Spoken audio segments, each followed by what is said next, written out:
자기소개서 쓰는 방법에 대한 걸 간단히 아웃라인만 전달을 해줄게. 이제 11월 중순 넘어가니까 학생들이 이제 자기소개서도 좀 써야 되지 않냐 해서 지금 한참 이제 고민하는 친구들 꽤 있거든. 그래서 현장 수업 듣는 친구들은 지금 한 명씩 내가 좀 봐주고 있는데, 우선 어느 대학교를 먼저 써야 될지라고 하면 작년 기준으로는 고대는 뭐 어느 과든 또 숙명여대는 이제 약대 편입을 할 때 자기소개서를 좀 일찍 제출했거든. 그래서 12월 초에 제출해야 되니까 요 두 개 대학은 좀 쓸 친구들은 좀 미리 요 폼을 한번 구성해 보면 좋고, 근데 한 가지가 고려대 같은 경우는 재작년하고 작년하고 자기소개서의 지문이 바뀌었거든. 그래서 올해도 또 바뀔 수도 있어. 이건 뭐 고대뿐만 아니라 어느 대학교든 바뀔 수가 있으니까 최근 입시 요강을 보고 그 지문에 대한 걸 구성을 하는데, 나중에 입시 요강 뜨잖아? 12월 초에 뜨겠지. 그때 그 지문을 꼼꼼하게 다시 한번 확인해 봐야 돼. 혹시 지문이 바뀌었으면 그 올해 나온 지문으로 다시 이제 구성을 해봐야지. 가끔 자기소개서 첨삭을 이렇게 해보는데 예전 지문 가지고 이제 답변을 구성한 친구들이 꽤 있더라고. 그게 아니고 최근 지문에 의해서 지문으로 답변을 구성해봐야 되고, 실제 이제 1차 통과한 이후에 자기소개서를 좀 써야 되는 학교들, 단국대나 경희대나 중앙대 같은 경우는 1차 통과할 때, 이게 단국대는 보통 이제 5배수, 중앙대는 작년에 이제 약대가 10배수였잖아. 그렇게 몇 배수를 뽑고 거기 이제 면접까지 보고 그 다음에 이제 최종 합격이 결정된다면, 내가 1차를 굉장히 잘 봤어, 1차 성적이 굉장히 좋아, 그러니까 꼭 가채점을 해봐야 돼. 그래서 가채점을 이제 현장 수업 듣는 친구들은 또 단톡방을 파서 가채점을 할 수 있도록 기획을 할 건데, 가채점 해서 내가 성적이 굉장히 좋아, 그러면 자기소개서를 무난하게 쓰는 게 좋아. 굳이 공격적으로 쓸 필요가 없어. 그러니까 공격받을 필요가 없는 거지. 그냥 무난하게 지나가면 되는데, 혹시 1차 통과하긴 했는데 좀 많이 틀린 것 같아, 성적이 별로 좋진 않아, 그래서 조금 1배수 안에 들긴 힘들고 만약 10배수 뽑았으면 한참 저 뒤에 있는 것 같아. 그러면 어쩔 수 없이 자기소개서를 약간 공격적으로 써야 돼. 그냥 좀 세게. 면접도 마찬가지. 약간 깽판 부린다고 하긴 좀 그런데 얘는 어떤 인물이지? 라는 게 좀 궁금해지게끔 그렇게 공격적으로 면접을 대비해 줘야 그래도 최종 합격이 가능해질 거니까. 그래서 몇 개 대학은 시험 보고 바로 어느 정도의 가채점은 좀 해봐야 돼. 그것도 굉장히 중요하다. 또 하나가 의학대 같은 경우는 이렇게 자기소개서를 써서 제출을 미리 하는 대학교도 있고, 근데 대부분의 대학들은 1차 통과하면 그때 명단이 쫙 뜨고 그 명단에 이제 내가 포함되면 그때 서류나 자기소개서를 제출하거든. 그래서 자소서를 그때 이제 준비한 친구들도 꽤 있어. 뭐 그것도 나쁘진 않아. 1차 통과 이후에 준비하는 것도 괜찮은데, 그래도 어느 정도 이렇게 써야겠다라는 방향성은 알고 있어야 돼. 방향성은. 그래서 지금 간단히 이제 고려대나 몇 개 대학은 미리 좀 써놓고 거기에서 이제 약간 바꾸는 거지. 바꿔서 1차 통과하면 단국대든 경희대든 중앙대든 이제 정확하게 왁구에 맞춰서 폼을 구성한 다음에, 왁구는 좀 이상하다, 표현 다시 해야겠다. 그래서 1차 통과하고 나면 그때 이제 단국대든 경희대든 중앙대든 이제 폼에 맞춰서 다시 잘 제출을 해주면 돼. 그런데 어느 정도 시간적 여유가 있으면 지금 간단히 써놓고 그때 가서 수정하는 게 훨씬 더 여유가 있을 거야. 생각보다 1월 초가 바빠. 계속 뭐 여러 대학교에 시험 보러 다니고 거기에 또 공부도 해야 되는데 1차 통과하니까 자기소개서도 써야 돼.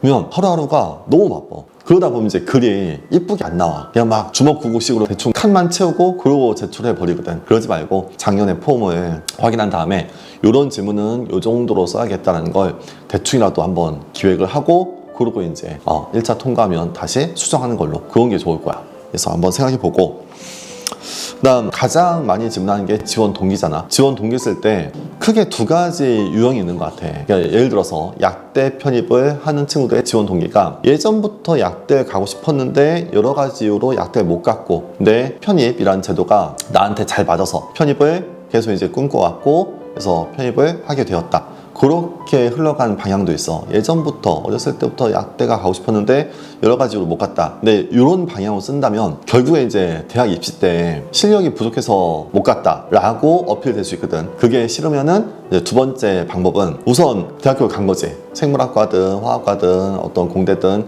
대학교를 갔어. 아니면 문과도 괜찮지.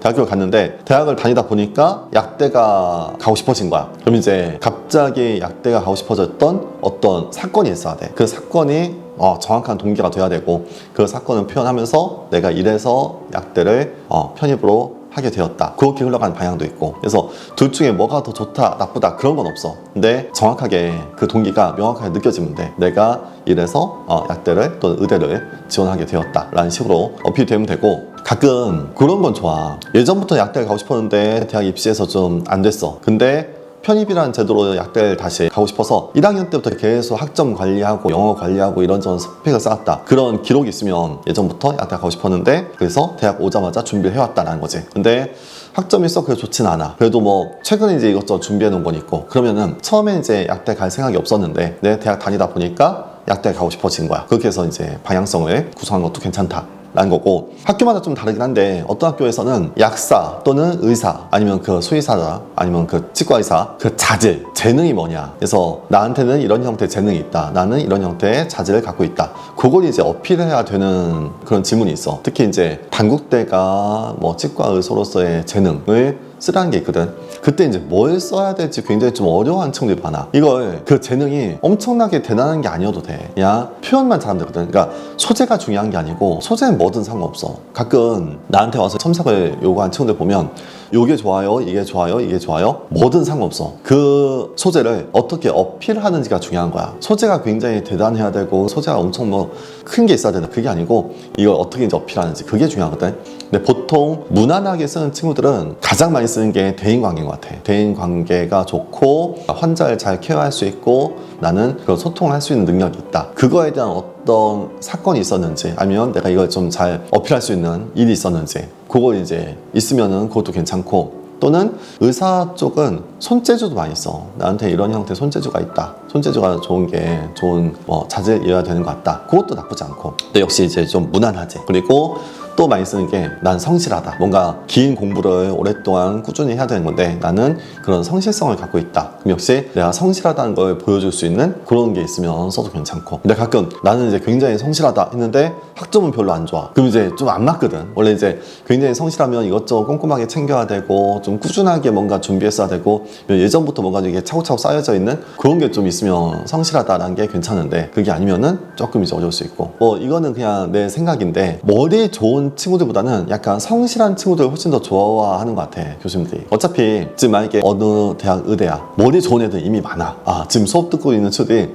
다 머리 좋고 다 잘났거든. 그냥 의대 학생들이니까. 근데 그 친구들에 비해서 내가 더 뭐 머리가 좋고 더 잘났다 라기보다는 우선 성실하다 쪽이 더 방향성은 좀 잘 맞는 것 같아. 그래서 편입한 친구들한테는 나는 그냥 꼼꼼하게 뭔가 처리할 수 있고 성실하고 그냥 대인관계 좋고 그런 능력들을 어필하는 게 가장 무난하다 라고 생각을 하고, 그 다음 가끔 몇 개 대학은 힘들었던 일을 쓰라고 하는 대학교가 있어. 단국대가 대표적인데 내가 살아오면서 이런 힘들었던 일이 있었고 이걸 어떻게 극복을 했는지를 쓰는 경우가 있는데, 이거 쓸 때 학생들이 자꾸 불행 배틀을 하려고 해. 그러니까 내가 이렇게 힘든 일이 있었다는 걸 좀 어필해야 되지 않을까? 힘들었던 사건이 중요한 게 아니야.